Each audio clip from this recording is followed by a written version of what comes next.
आपल्या सगळ्यांचे मी आभार मानतो। आपण माझ्या या टीसीच्या आमंत्रणाला आपण इथे आलात। काही दिवसांपूर्वी मी एक ट्विट केलं होतं। संदर्भ होता सिंधुदुर्ग जिल्ह्यामध्ये जे आपले पोलीस अधीक्षक आहेत श्री मोहन दहीकर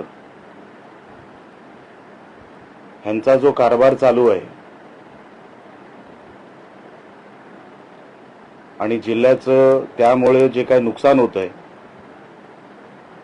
मोठ्या प्रमाणामध्ये, तरुणाईचं होतंय,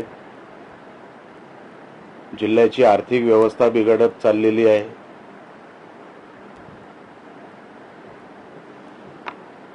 आणि या सगळ्या विषयांना अनधिकृत असेल, अनैतिक धंदे असतील, या सगळ्यांना मोहन दहीकर यांचा पाठिंबा कसा आहे असं सांगताना मी एक ट्विट केलं होतं।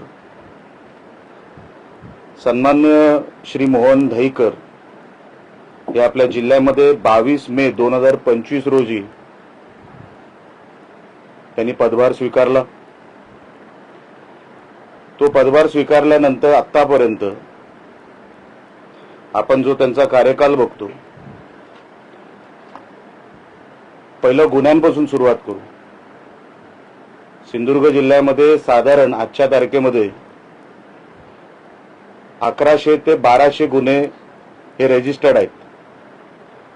हे सांगायच्या अगोदर तुम्हाला असंही सांगितलं पाहिजे की मागच्या 2-3 दिवसापासून मी पोलीस डिपार्टमेंटकडून काही माहिती मागून घ्यायचा प्रयत्न केला,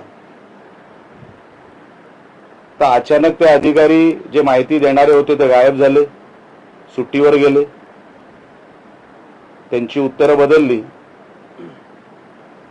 आणि ते काही सरळ उत्तर देऊ शकले नाहीत। मला त्यांच्यावरचं दडपण लक्षात आलं म्हणून मी त्यानंतर त्यांना डिस्टर्ब केलं नाही। तर 1100 ते 1150 हे साधारण गुन्हे रजिस्टर्ड दिसत आहेत।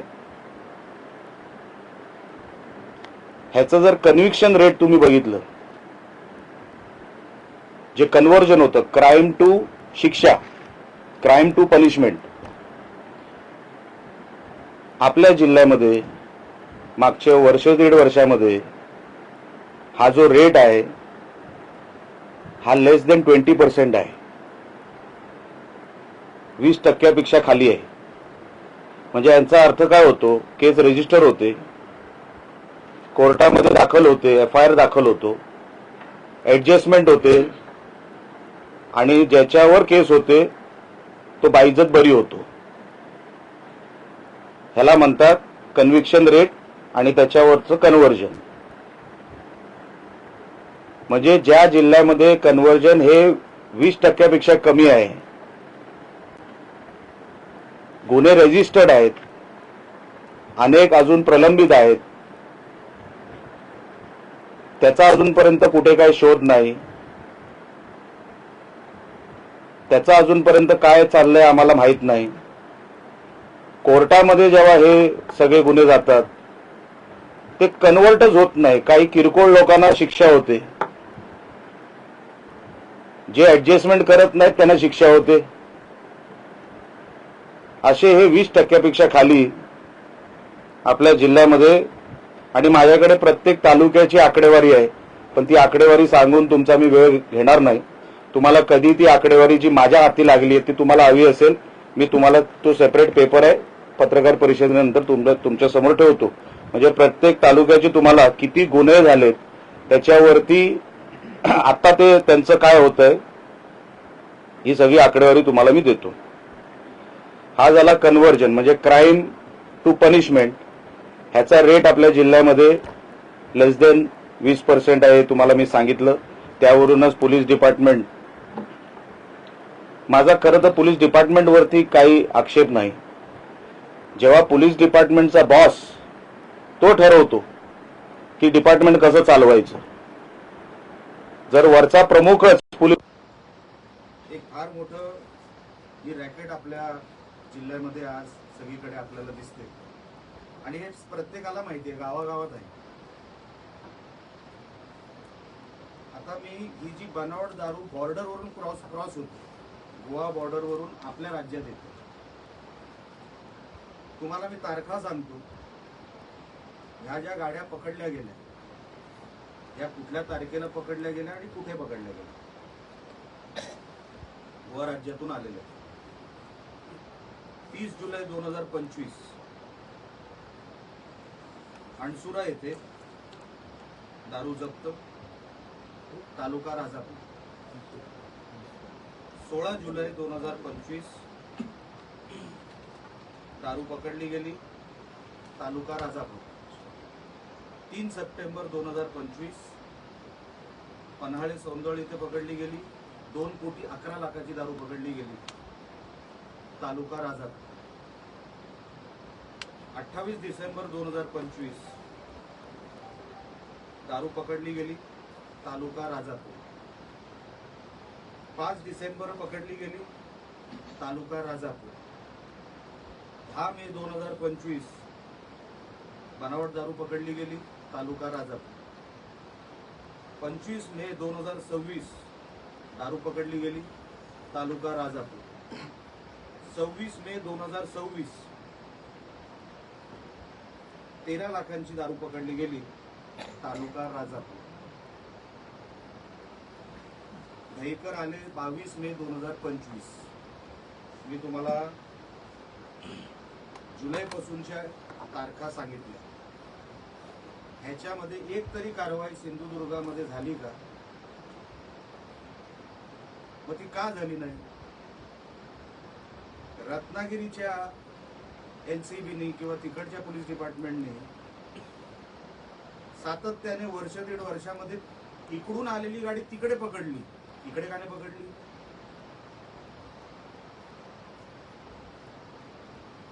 म्हणजे यांचं रॅकेट आहे. इतक्या वेळेला दारू पकडली गेली, एकदाही सिंधुदुर्गात पकडली गेली नाही मागच्या 1.5 वर्षात. ती सगळी पकडली गेली रत्नागिरीमध्ये. याचा अर्थ मी काय समजायचा? त्याच्यावर मी नंतर येईल की नेमका हप्ता किती जातो. पुढे गांजा आणि ड्रग्ज. आता गांजा आणि ड्रग्ज सप्लाय करणारे आणि त्यांच्यावरती झालेली कारवाई ही 2025 पासून ते 2026 पर्यंत कुडाळ, कणकवली, कुडाळ, मालवण, कुडाळ, पिंगोळी, कुडाळ, कवळीकट्टा ही 7 ते 8 वेळा कारवाई झाली. सकाळी पकडले, संध्याकाळी सोडून दिली, दुसऱ्या दिवशी सोडून दिली.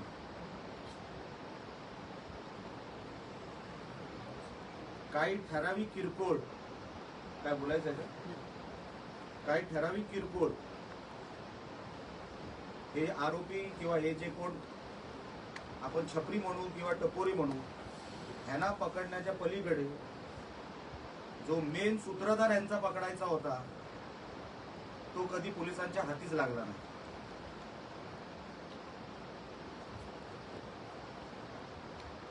दोन 5, 15-20 यांची ठरलेली पोरं, त्यांच्यावरच कारवाई.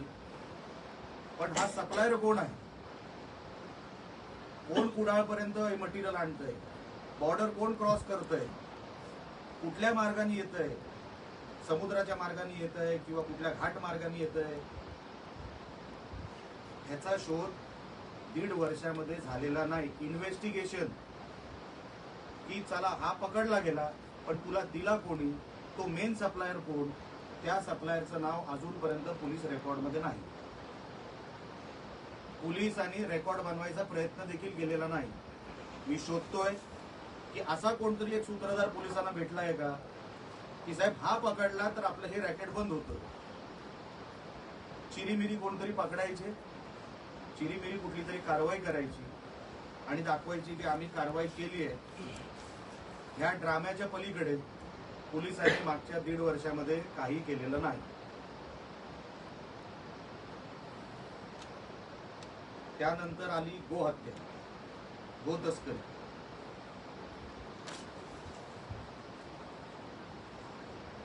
बीफ आपल्या जिल्ह्यामध्ये कुठे कुठे मिळतं, सावंतवाडीपासून ते जग जाहीर आहे. कुडाळमध्ये एक कसाई आहे, त्यांनी तर आता ती काय कटरच आणलेली आहे.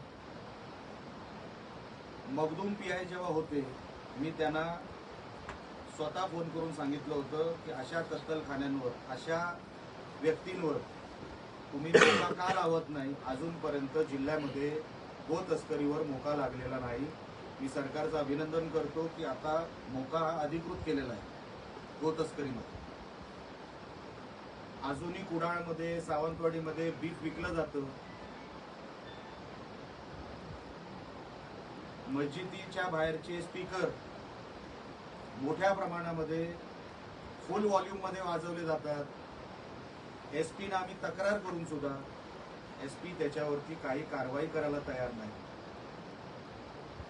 आमच्या काही संघ परिवाराची लोक रेकॉर्डिंग मला पाठवतात रोजची. ती जी बांग त्या लोकांची जेव्हा सुरू होते, पाहिजे तर तुम्हाला मी रोजची ते जे स्पीकर मध्ये जी व्हॉल्यूम असते ते तुम्हाला मी ऑडिओ क्लिप पाठवू शकतो. रोजची तक्रारी करून सुद्धा आमच्या हिंदूंना त्रास होतोय, तक्रार होते, तरी पोलीस दुर्लक्ष करतात. बीफ ट्रेड होतो आपल्या जिल्ह्यामध्ये, पोलीस दुर्लक्ष करतात. एकही कारवाई, तुम्ही सगळे प्रोफेशनल आहात, गो मातेची गाडी ही पोलिसांनी पकडलेली एक तरी घटना मला तुम्ही मला सांगायची की ही कारवाई पोलिसांनी, गो रक्षकांनी पकडलेली गाडी नाही म्हणत आहे आणि नंतर ती पोलिसांच्या ताब्यात दिलेली गाडी म्हणत नाही. ही गाडी पोलिसांनी पकडली, ह्याच्यात तस्करी होत होती आणि ती पोलिसांनी पकडली आणि त्याच्यावर कारवाई केली. अशी एक गाडी आणि एक गाडीचा नंबर मला पत्रकार आमच्या सगळ्या कुठल्याही आमच्या महोदयांनी दिलेला आणि मला माझा मुद्दा खोडून काढलेला मला चालेल. पण एक कारवाई, एक गाडी ही पोलिसांनी पकडली आणि त्याच्यावरती ही कारवाई झाली, अशी एक गाडी गो तस्करीच्या विषयामध्ये मला आपण कोणी मला सांगावी, माझ्या शोधण्यात कुठे मला सापडलेली नाही. दहीकर यांचा कारभार हा फक्त ग्राउंडवर व्हिजिलन्स ठेवणं, पोलिसिंग करणं, पेट्रोलिंग करणं या पुरता मर्यादित नसावा. कारण का मी कधी पोलिसांचा युनिफॉर्म घातला नाही, मला त्यांची प्रोसिजर डीपमध्ये माहीत नाही. पण जिल्ह्यात जेवढी पदं आहेत पोलिसांची, माझ्या रेकॉर्डप्रमाणे 1163 पदं आहेत. 1.5 वर्षामध्ये ती पदं भरण्याचा तर प्रयत्न झाला नाही. काही लोकांनी म्हणजे काही अधिकाऱ्यांनी, पोलीस अधिकाऱ्यांनी इकडून बदली घेऊन दुसऱ्या जिल्ह्यात गेली. आता पदं आपल्याकडे जवळपास 482 आहेत. म्हणजे वर्कफोर्स हा 50% पेक्षा कमी आहे पोलीस डिपार्टमेंटचा आपल्या जिल्ह्यामध्ये. ही जबाबदारी कोणाची आहे? एसपींची नाही आहे. दोडा मार्गामध्ये रबर प्लांटेशनच्या नावाखाली परप्रांतीय लोक येऊन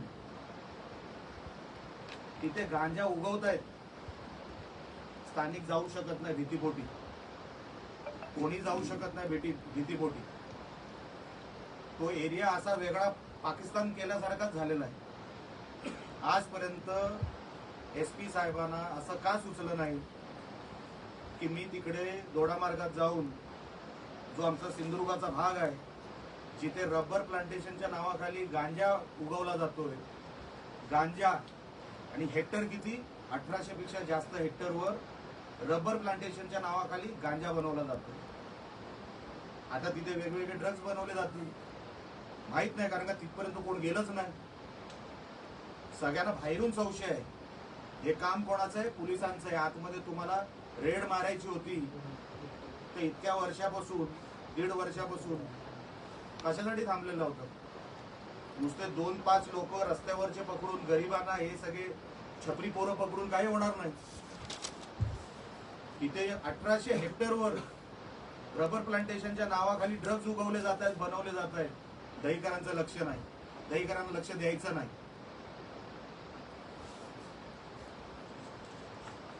आता येतो मी LCB वर. LCB हे जे खातं आहे पोलिसांच्या डिपार्टमेंट अंतर्गत, मी काय नावं डायरेक्ट सांगणार, मला काय कोणाची भीती नाही. हे कलेक्शन मटका असेल, जुगार, दारू, ड्रग्स, तस्करी वगैरे वगैरे, हे जे काय 2 नंबरचे धंदे, या 2 नंबरच्या धंद्यांचं जे महिन्याचं इन्कम आहे पोलिसांचं, जे माझ्या सोर्सेसच्या माध्यमातून मला मिळालं, ते 2.25 ते 2.5 कोटी आहे महिन्याचे. परत सांगतो, 2.25 ते 2.5 कोटी रुपये मिनिमम, जास्त असू शकतं, कमी नाही. हे जे डुप्लिकेट दारू बनवायला जे स्पिरिट लागतं ते महाराष्ट्रातूनच गोव्यात जातं. त्याचं डायरेक्ट कमिशन किंवा त्याचं जे काय आहे 2 नंबरचं अंडर टेबल, हे SP ऑफिस. कारण का ते स्पिरिट टाकल्याशिवाय ती डुप्लिकेट दारू बनवू शकत नाही. आणि ती जाते कशाने? पेट्रोलच्या टँकरच्या माध्यमातून, कधी दुधाच्या टँकरच्या माध्यमातून, आणि मोकाट सोडली जाते. ही दिवसा होते, रात्रीची होत नाही. कुठला तरी टँकर पेट्रोलचं किंवा इतर कुठलं तरी टँकर आहे, त्याच्यातून हे स्पिरिट गोव्याला पाठवलं जातं. उघडपणे, उघड्या डोळ्यांनी आमचे SP साहेब बघतात, आणि तीच दारू रिटर्न मध्ये आमची इकडे तरुणांची पिढी खराब करते. आता मी तुम्हाला LCBचं सांगतो, आणि काय गाड्यांचे नंबर देतो रेफरन्ससाठी. जर पोलिसांनी ह्याच्यावरती ऍक्शन घेतली नाही तर मी तर ठरवलंय दर 15 दिवसांनी पोलीस विभागावरच एक पत्रकार परिषद निघणार.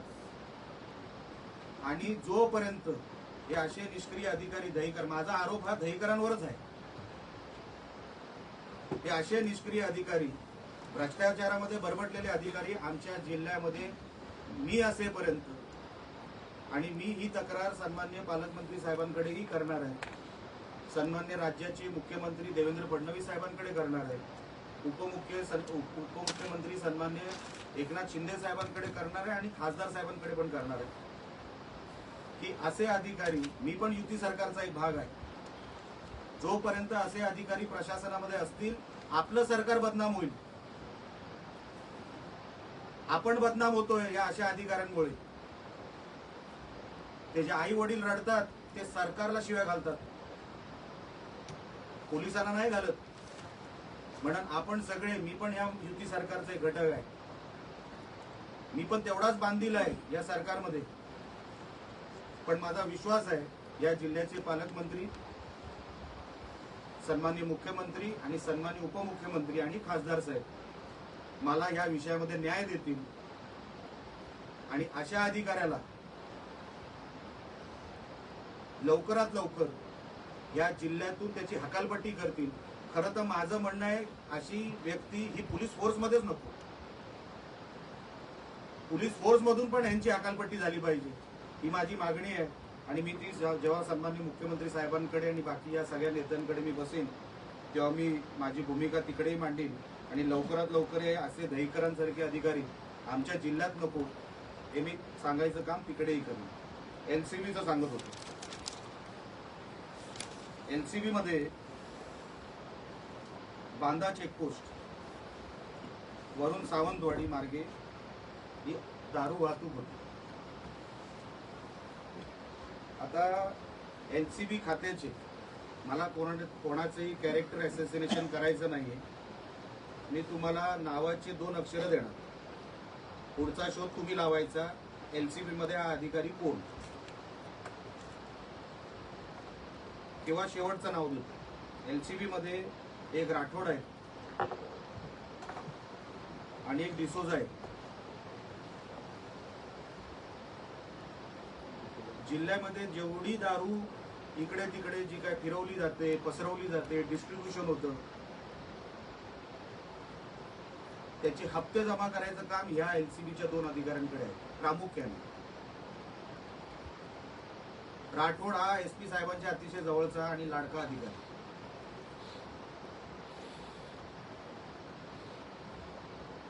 आता DYSP ऑफिस दोन वेगळे सेपरेट केलेले आहेत, सावंतवाडी डिव्हिजन आणि कणकवली डिव्हिजन. सावंतवाडी डिव्हिजन मध्ये फोंडकर नावाच्या एका अधिकाऱ्याकडे जबाबदारी आहे जुगार, मटका, दारू वाहतूक याचं कलेक्शन करणार. DYSP ऑफिस कणकवली, कारण का दोन वेगळे डिव्हिजन केले. साळवी नावाचे अधिकारी आहेत जे जुगार, मटका, वाळू, दारू वाहतूक, वाळू वगैरे सगळे जे काय कलेक्शन करण्याची जी काही जबाबदारी आहे या दोन डिव्हिजन मध्ये ती वाटली गेलेली आहे. मग एक जामदार नावाचे अधिकारी आहेत ज्यांना मालवण आणि तो पट्टा दिलेला आहे. चव्हाण नावाचे आहेत ज्यांना मालवण आणि कुडाचा एक पट्टा दिलेला आहे. आता गाड्यांचे नंबर हे तुम्हाला चेकपोस्ट सावंतवाडीची जी काही सातारड्याच्या जवळची जी चेकपोस्ट आहे तिथे एक गाडी सातत्याने MH07 4242. अच्छा, ही एक गाडी नाहीये, हा नंबर एक आहे, गाड्या 3 आहेत. सेम कलर, क्रेटा मॉडेल, काळ्या काचा, एका नंबरच्या 3 गाड्या. आता कदाचित ते गायब करतील, पण मागच्या कुठल्याही CCTV फुटेजमध्ये जर तुम्ही जाऊन बघाल तर तुम्हाला ही एक गाडी अनेक वेळेला दारूची वाहतूक आणि बाकी सगळी या गाडीच्या माध्यमातून होत असते. तशीच एक गाडी आहे MH07 AG 3190 आणि MH07 मधला तो हे नाहीये अल्फाबेट 5901. हे आतापर्यंत निलेश राणेला जर माहिती पडलं म्हणजे आपण विचार करू शकता आपल्याला ह्याच्याबद्दल किती माहिती असेल. कदाचित माझ्यापेक्षा जास्तच माहिती आपल्याला असेल. हे सगळं करण्याचं कारण एवढंच, कारण का मागच्या काही दिवसांपासून पोलीस दहीकरांच्या मार्गदर्शनाखाली जसं वागतायत. हा जो डिसोजा नावाचा अधिकारी आहे हा आमच्या आवळे गावात गेला आणि सांगितलं, एका छपरी गँग पकडली तिकडची आणि सांगितलं तू दारूचा व्यवसाय सुरू कर, मी तुला सपोर्ट करतो. आता ती सगळी टपोरी मुलं होती. हे आता हल्लीच सांगतो तुम्हाला, मागच्या महिन्याचं. आता पोलीसच आपल्या बरोबर आणि पोलीसच आपल्याला सांगतोय की चल तू दारूचा धंदा सुरू कर, मी तुझ्या बरोबर आहे, असं सांगितल्यानंतर त्या पोरांनी सुरू केलं आणि हप्ता द्यायचा कुठेतरी त्याचा राहून गेला किंवा काहीतरी कमी जास्त झालं, त्याला या डिसोजानेच अटक करून त्याच्यावरती कारवाई केली आणि त्याला अटक केली.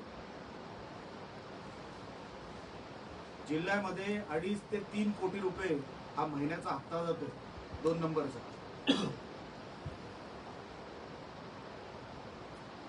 त्याचे 4 स्टेज आहेत: बीट अंमलदार, police station, LCB office, SP office.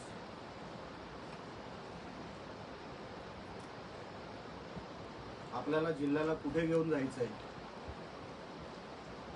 हे आता पोलीस डिपार्टमेंट नाही ठरवणार. हे उघडपणे होत आहे, उघडपणे हे सगळे प्रकार चालू आहेत. ज्या पत्रकारांनी ह्याबद्दल लिहिलं काही दिवसांपूर्वी, तुला केसमध्ये अडकून टाकीन अशी धमकी देण्यात आली. आमचे सावंतवाडीचे एक पत्रकार, तू लिहितोस कसा की जी अरेरावी चालू आहे पोलिसांची, कशाचं कोणावरच पोलिसांचं आता नियंत्रण राहिलेलं नाही. मला वाईट वाटतं, मी या सरकारचा एक घटक असून सुद्धा मला हे सगळं बोलावं लागतं.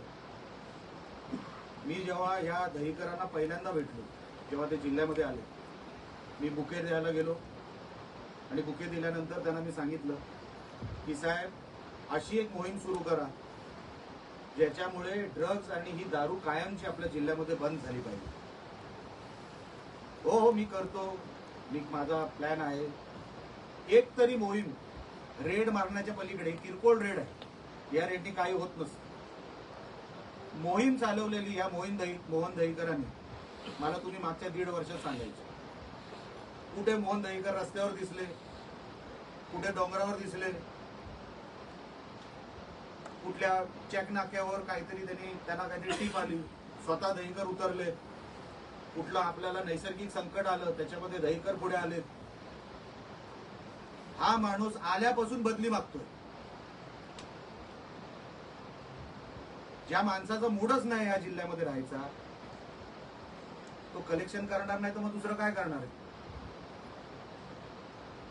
म्हणून मी पालकमंत्र्यांना विनंती करणार आहे, पहिला हाकाला अशा अधिकाऱ्यांना ज्यांना कामच करायची इच्छा नाही आपल्या जिल्ह्यामध्ये. आपल्याला आठवत असेल, आपल्या जिल्ह्यामध्ये एक एसपी होऊन गेले प्रसन्ना म्हणून. जी स्पिरिटची गाडी मी तुम्हाला बोलतोय, काही ज्येष्ठ पत्रकार आहेत साहेब, तुम्हाला आठवत असेल स्पिरिटचे टँकर पकडले होते, ज्याचा उल्लेख मी केला, जे गोव्यामध्ये जातात आणि डुप्लिकेट दारू परत आपल्या महाराष्ट्रात येतात. त्या प्रसन्नानी जी कारवाई केली होती त्याच्यानंतर त्याच्यानंतर एसपी आले असतील. सौरभ अग्रवाल यांच्या अगोदर एसपी होते, त्यांना ते नवीन होते, त्यांना काहीच कळायचं नाही. हा सगळा परत व्यवस्था बसली, कारण का सौरभ अग्रवाल कशावर ते काय घेत नव्हते, हप्त्यामुळे पुढे त्यांचा हात नव्हता, ते तसे साफ होते, त्यांचे हात साफ होते. पण कशावरच नियंत्रण नाही, लक्ष नाही, हे परत सुरू झालं आणि मोठ्या प्रमाणात त्यांना लक्षात आलं. आता हा परत मार्ग उघडला. जसं प्रसन्नानी कारवाई केली होती जेव्हा ते एसपी होते, यांना कॉन्फिडन्स आला की दहीकरांच्या कंट्रोलमध्ये हा जिल्हा असताना आपण ह्याच्यातला 100% ह्याच्यातला मार्ग काढू शकतो आणि त्यांनी तो काढला. तडीपाऱ्या, किरकोळ तडीपाऱ्या, लहान 2-3 लोकांना सोडल्या किंवा राजकीय तडीपाऱ्या, मोहन दहीकरांना आमचा सहकारी, आमचा उपजिल्हा प्रमुख आनंद शिरवळकर हा मोठा क्रिमिनल वाटतो. एकमेव तडीपारी झालेली ती राजकीय. एवढे गुन्हे झालेत 1100-1200, कोणाला एमपीडा लावलेला नाही. शेवटचा एमपीडा लावला तो भूषण नावाचा एक कुडाळचा एक कुठला तरी मुलगा होता, त्याला चायनीजच्या गाडीवर लफडं झालं म्हणून त्याच्यावर एमपीडा लागला. चायनीजच्या गाडीवर मारामारी झाली म्हणून त्या भूषणला रत्नागिरी जेलमध्ये 1 वर्ष राहावं लागलं. तडीपारी लावली नाही इतक्या वर्षात, 1.5 वर्षात एमपीडा लावला नाही. कन्व्हिक्शन रेट 20% पेक्षा खाली.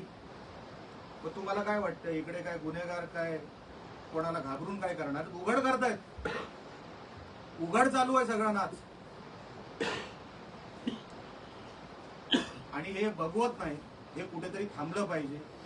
जोपर्यंत मोहन दहीकरांसारखे अधिकारी आपल्या जिल्ह्यात असतील तोपर्यंत हे गुन्हेगार असेच मोकाट, असेच आनंदात आणि समाधानाने त्यांचा कारभार करतील, पैसे कमवतील आणि आपल्या इकडचे तरुण ड्रग्सच्या आहारी जाऊन, दारूच्या आहारी जाऊन त्यांचा जीव जाणार, आई वडील टेन्शनमध्ये, त्यांचं जीवन खराब. हे सगळं पोलीस कंट्रोलमध्ये आणू शकत होते, पण त्यांनी 1.5 वर्षामध्ये का आणलं नाही मला माहित नाही. मी माझ्या आमदारकीचा कार्यकाळ बोलू शकतो, त्याच्या अगोदरचा कार्यकाळ मी काढलेला नाही. तो जर पाहिजे असेल तोही तुम्हाला देईन. पण दहीकर इथून जाईपर्यंत निलेश राणे पाटलाग सोडणार नाही.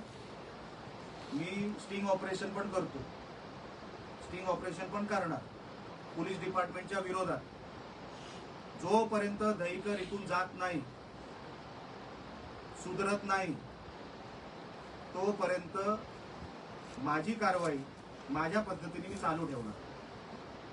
मग ते पत्रकार परिषदेच्या माध्यमातून असेल किंवा रस्त्यावरती असेल, मी अशा अधिकाऱ्यांना जिल्ह्यात स्वस्त बसू देणार नाही म्हणजे नाही, ही माझी भूमिका आहे. आपण ह्याच्यावर आणि इतर कुठल्याही विषयावर विचारायचं असेल तर विचारू शकतो. पोलीस बोलताना पालकमंत्री बांद्यामध्ये आजचे सरपंच बांदा ठाण्यात गेल्यानंतर तक्रार दाखल करायला गेल्यानंतर पोलिसांनीच व्हिडिओ व्हायरल झाला. पोलिसांनीच म्हटलंय मर्डर करून या, आणि तो व्हिडिओमध्ये एक अरेरवीची भूमिका पोलिसांची दिली दिसते. मी सांगतोच आहे ना तुम्हाला की सरकार साहेब, इकडे काय भक्तच चालू आहे. जो बॉस असतो ना, त्यांनी पोलीस डिपार्टमेंट कसा चालवायचा हा त्यांच्या अधिकारातला विषय असतो. खालचे अधिकारी असंच वागणार आहेत. त्यांना सिरियसनेस कुठे आहे? आज महिन्याचे एवढे पैसे मिळत आहेत तुम्हाला 2 नंबरच्या माध्यमातून, तुम्ही ड्युटी कशाला कराल? कशाला कोर्टामध्ये तुम्ही आयो म्हणून तुम्ही प्रेझेंटेशन कराल किंवा फाईट कराल? तुम्हाला सेटलमेंटचे पैसे मिळत आहेत, तुम्हाला ड्रग्ज दारूचे पैसे मिळत आहेत. या अधिकाऱ्यांना सवय लागली आहे. प्रसन्नासारखे जे कोण SP साहेब होते तेव्हा आम्ही त्यांचं काम बघितलंय. काय रुबाब, काय रोखोक वागायचे हो. नाही म्हणजे नाही. आज किती कंट्रोलमध्ये आणलं होतं त्या काळामध्ये हे सगळं. हा माणूस इथे बसून बदली मागतो, मला दुसरीकडे पाठवा. मग जा, उघड सांगून जा. हे जोपर्यंत जात नाही साहेब, पोलीस डिपार्टमेंटमध्ये बदल होणार नाही. कारण का ह्यांना इथे मन लागत नाही, ह्यांचा जीव इथे लागत नाही. हे इथून गेलेलेच बरेच. हे जातील, नवीन कोणतरी चांगले येतील तर या जिल्ह्याचं भलं होईल. पोलीस डिपार्टमेंटचं, जिल्ह्याचं म्हणण्यापेक्षा पोलीस डिपार्टमेंटचं. बदल झाला नाही तर रस्त्यावर उतरणार कसं? मी बोललोच, मी सगळं काय, मी टोकाला जातो आणि मी टोकाला जाणारा माणूस आहे. मी काय अधूनमधून त्याच्या ठिकाणी जाऊन स्वतः रेड मारतात. तेच SP चं अपयश आहे. पालकमंत्री साहेबांना काय करायचं आहे? जिल्हा साफ सुधरा पाहिजे, जिल्हा मटका मुक्त पाहिजे, दारू मुक्त पाहिजे, ड्रग्ज मुक्त पाहिजे. ते कोणाला सांगणार? पोलिसांना.